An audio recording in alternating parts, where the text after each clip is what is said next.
একটা কথা বলি, সোশ্যাল মিডিয়াতে যারা নিজেদেরকে ইনফ্লুয়েন্সার মনে করে, আমিও একটা ইনফ্লুয়েন্সার নিজেকে মনে করি।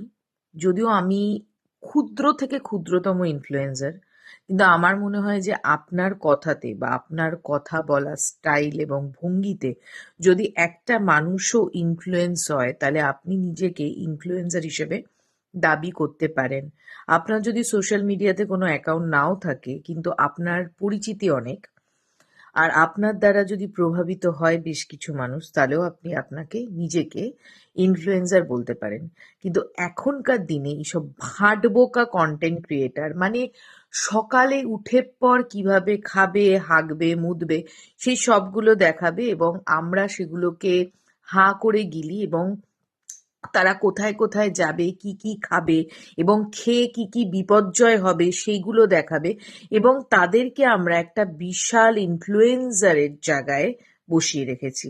আর এই সব ভাটবোকা দিনের পর দিন দেখছি এবং তারা ভাইরালও হচ্ছে।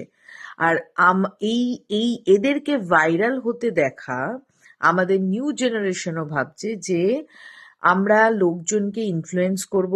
এই সবই ফালতু ফালতু কথা বলে আমরা ইনফ্লুয়েন্স করব, এবং আমাদের কিছু কথা বলা এবং মুখ খোলার আগে দুবার ভাবতে হবে না। যা মনে চায় তাই করব, শুধু একটা ক্যামেরা হাতে থাকলেই হলো। আর ক্যামেরা তো এখন সব মোবাইলেই রয়েছে, আর মোবাইল তো এখন সবার কাছেই রয়েছে। সবাই ইনফ্লুয়েন্সার ভাই, সবাই।